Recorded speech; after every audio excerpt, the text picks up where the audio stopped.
নমস্কার, আমি Rina Bharadwaj. Barasat astro research institute and human development সোসাইটির পক্ষ থেকে আমার সকল বন্ধু এবং ফলোয়ার্সদের শুভেচ্ছা জানিয়ে আজকের এই ভিডিওটি শুরু করছি। আজকের ভিডিওর মূল বিষয় হচ্ছে বাস্তু মেনে জন্মাষ্টমী কিভাবে আপনারা পালন করবেন। দেখুন, যেহেতু এটা হিন্দুদের একটা বিশাল বড় উৎসব, স্পেশালি এটি শুধু পশ্চিমবঙ্গে নয়, সারা ভারত জুড়ে যারা স্পেশালি বৈষ্ণব মতাবলম্বী বা ধর্মাবলম্বী হয় তারা তাদের জাগতিক এবং আত্মিক উন্নতি এবং মঙ্গলার্থের কারণে এই উৎসবকে কিন্তু পালন করা হয়। যেহেতু বহু বছর ধরে চলে আসছে, সেহেতু এখানে বলার কোনো স্কোপই রাখে না যে কিভাবে আপনারা জন্মাষ্টমী পালন করবেন। তবুও বাস্তু মেনে কিছু কিছু জিনিস আপনারা যদি একটু মেনে চলেন, তাহলে আপনাদের সংসারের মধ্যে, আপনাদের দাম্পত্য সম্পর্কের মধ্যে, স্টুডেন্টদের মধ্যে যারা পড়াশোনা করছে তাদের মধ্যে কিন্তু শুভ বাস্তু বা শুভ চিশক্তি কিন্তু বাহিত হবে।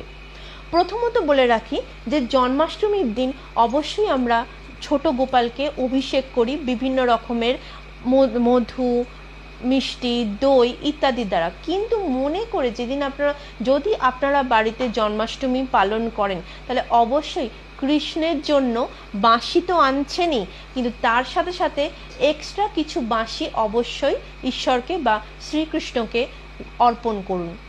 যখন এই জন্মাষ্টমীর ব্রত মিটে যাবে, তখন এই বাঁশিগুলো আপনি আপনার ব্যবসার জায়গাতে, পড়ার জায়গাতেও কিন্তু রাখতে পারেন। দেখবেন যে আগের তুলনায় আপনার ব্যবসার ধরন অনেক ভালো হয়েছে এবং মানুষ যারা স্টুডেন্টরা পড়াশোনায় অমনোযোগী হয়ে পড়ছে, তাদেরও মধ্যে কিন্তু অনেকটা মনোযোগ ফিরে এসেছে। কৃষ্ণের বাঁশির সাথে সাথে আরেকটি প্রিয় জিনিস হচ্ছে কিন্তু ময়ূরের পালক। এই দিন কৃষ্ণকে অভিষেক করার সময় বা কৃষ্ণকে স্নান করে তাকে সাজসজ্জায় সজ্জিত করার সময় অনেকেই কিন্তু মুটুকের মধ্যে ময়ূরের পালক সমেত মুটুক কিন্তু পরান। কিন্তু খেয়াল করবেন যে অবশ্যই রাখতে হবে এটা যে মুটুক পরানোর সাথে সাথে এক্সট্রা কিছু ময়ূরের পালক আপনি নারুগোপালকে বা শ্রীকৃষ্ণকে অর্পণ করতেই পারেন। পরবর্তীকালে যখন জন্মাষ্টমী ব্রত উদযাপন হয়ে যাবে বা জন্মাষ্টমীর দিন চলে যাবে, সেই পালকগুলোকে আপনি পড়ার জায়গায় অথবা ব্যবসার জায়গাতেও কিন্তু রাখতে পারেন। এছাড়া এই দিন আমাদের ইষ্ট দেবতাকে অবশ্যই হলুদ রঙের কোনো বস্ত্র পরাবেন। এছাড়া এই দিন আপনারা শ্রীকৃষ্ণের উদ্দেশ্যে যে ভোগটা নিবেদন করছেন তার মধ্যে অবশ্যই তুলসী পাতাকে কিন্তু অর্পণ করতেই হবে। মনে করা হয় শ্রীকৃষ্ণের উদ্দেশ্যে যা যা কিছুই আমরা ভোগ বা অন্ন বা জল নিবেদন করি না কেন, সেটা তুলসী পাতা বিহীন হলে সে দেয়া হয় না বা ভোগ নিবেদনও সার্থক হয় না। কিন্তু মনে করে এই তুলসী পাতা যে অর্পণ করবেন, কখনোই কিন্তু ওই জন্মাষ্টমীর দিনে কোনো গাছ থেকে ছিঁড়ে তুলবেন না, বরঞ্চ বাজার থেকে অবশ্যই কিনে আনবেন।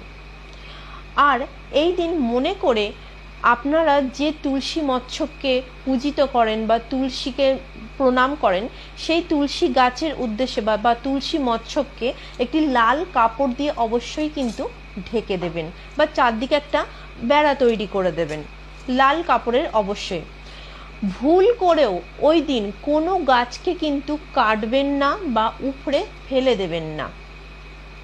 আরেকটি জিনিস হচ্ছে, শ্রীকৃষ্ণের যেমন প্রিয় বাঁশি, ময়ূরের পালক, তেমনি কিন্তু খুবই প্রিয় হচ্ছে কিন্তু পদ্ম ফুল।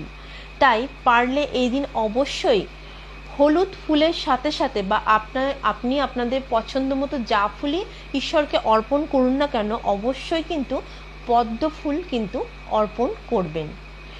মনে করে এই দিন কিন্তু কামধেনু বা বলতে গেলে ছোট ছোট গরু বাছরের যদি মূর্তি পাওয়া যায়, অবশ্যই এনে শ্রীকৃষ্ণের পাশে রেখে পূজা করুন।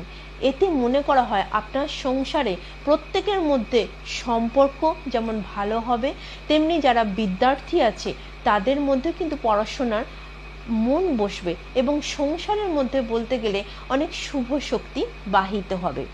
এই বলে আমি আজকে আমার এই ভিডিওটি শেষ করছি।